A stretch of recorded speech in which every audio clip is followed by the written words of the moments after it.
People never use their real names online out of fear of, what could happen with someone strange that you're talking to. We've gotten way beyond that into so much self-identification that there's nothing hidden. And I think there should be some middle ground. A lot of it can be very harmless. There's a lot of bullying going on online now too. So I think caution is always the way to go.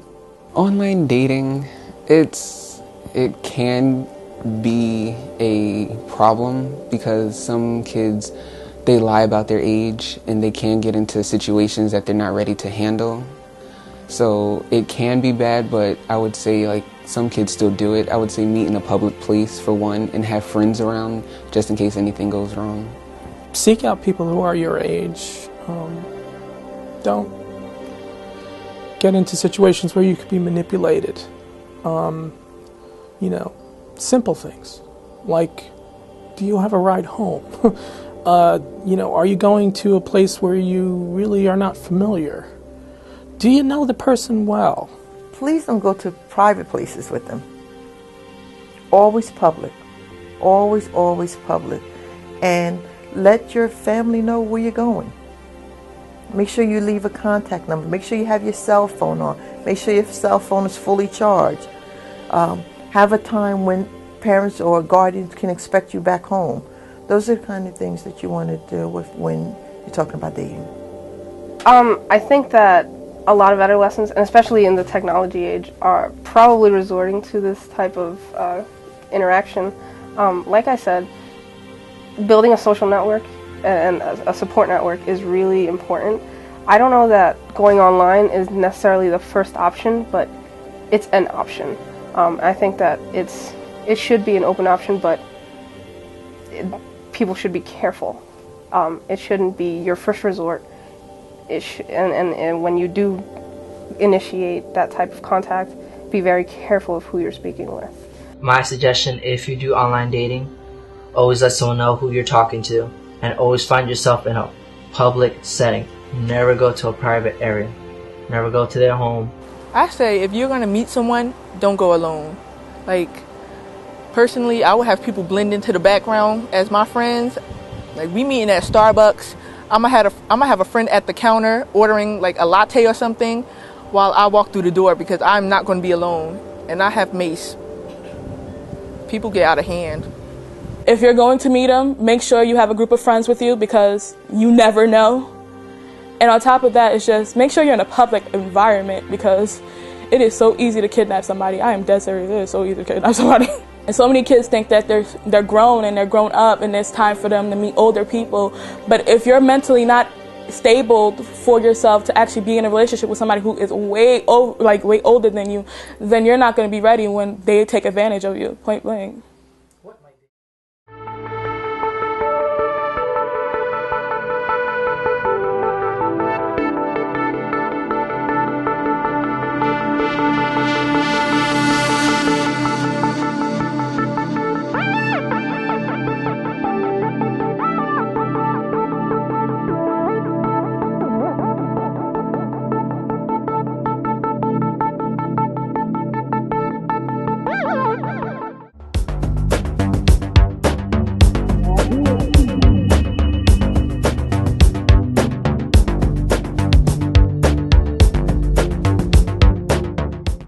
Advice to a parent.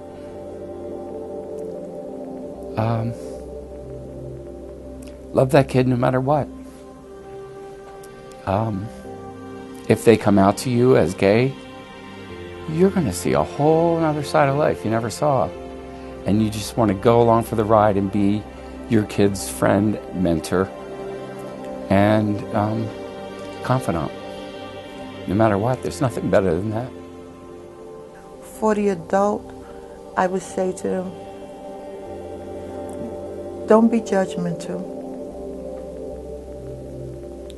Hear what that child is saying because they can't control their emotional needs. They can't control their sexual preference any more than they can control the color of their skin, their hair texture, their height, or what family they were born into. You're going to love your child, and hopefully you're going to love them unconditionally. Rather you think this is a passing experimental phase they're going through, or is this where they really are? Just love them. Love them and support them. The rest of the world may not be willing to get to know who they are, but you know who they are regardless of their orientation. Love them again, and don't be judgmental, because it's going to be hard enough for them. As far as professionals, I would say keep an open ear and do not try to impose things on young people that are going through these difficult decisions. These are decisions that most people are able to come to on their own, but they may need a listening ear, and they also may need to hear about your own experience as it relates to these things, because sometimes that helps us see more clearly. For an adult, like I said, is listening to the adolescent, really letting them go through this journey and figuring things out by talking, not trying to change their mind or trying to infiltrate their thoughts or whatever. It's listening to them, and slowly by talking, that person might figure out, oh, this is what's going on, So really being supportive. For the adolescent, I say, be true to yourself. Talk to your caregivers, talk to your parents, talk to your guardians. Let them know where you're going to be. Let them know what you're going to do. They may not approve of it, but your safety is overwhelming factor for them, and they want you to be safe. They don't want to hear about anything negatively happening to you. And when you feel that emotionally you're ready to tell them how you feel, then tell them.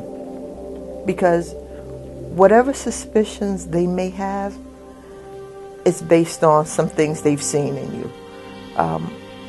Don't be afraid. Even if they are mad at you for a minute or two, as parents, they're going to get mad at you. They're going to be angry at you periodically. But don't let a few minutes of an argument, no matter how loud it may become, be a deterrent for you not to talk or for you to leave home and to be unsafe.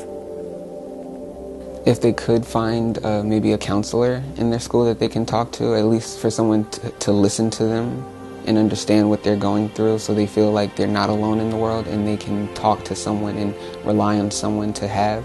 I would say take it slow. You don't have to rush it and define who you are right now. Just have fun, be safe, and just love yourself and have fun in life. My advice to adolescents is be true to yourself. Stand tall for who you are and who you want to be. And if that means that you want to pursue a same-sex relationship, that's legitimate as any other relationship. For adolescents, like I said, building a support network, finding someone, even if it's one person, who you can trust, who you can talk to, who you can be open with, and trust that they will be confidential, that they will listen to you and give you feedback that's helpful to you. That's a definite key aspect. And you can find it in the most unlikely places. Don't quit yourself. Don't give up on everything because you feel that you're different. Everyone's different. That's what makes us normal. My definition, if normal should be defined, should be different, unique. I know this is going to sound hard to do, but like if they're giving you that hard of a time, they're not worth having around. Someone who loves you would never, when I say never, they would never put you down. They may tell you some things that you don't want to hear, but it's going to be for your best. So if you have someone who actually drags you through the mud, they're not worth having. That goes for family, that goes for friends, that goes for lovers, that goes for everything. Take your time, love who you are, because no one's gonna change that but you. If you're gonna continue to deny who you are, you're gonna just continue to go down a slope. I just love you, and then everybody else will, because they're gonna see that you have this like beautiful aura about yourself that just makes them want to grab towards you.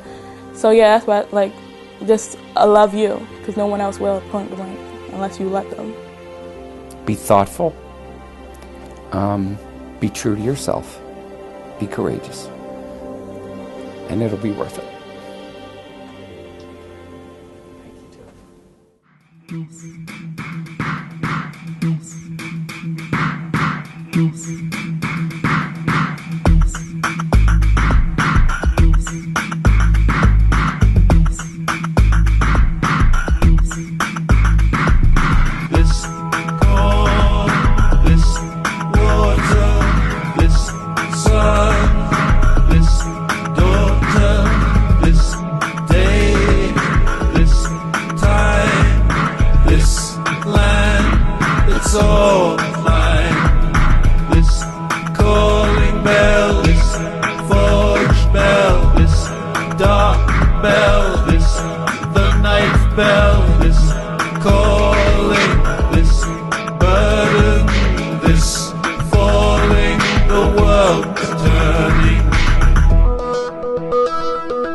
What I thought was true, this I understood, this in the deep wood, this there I stood, a child so fair.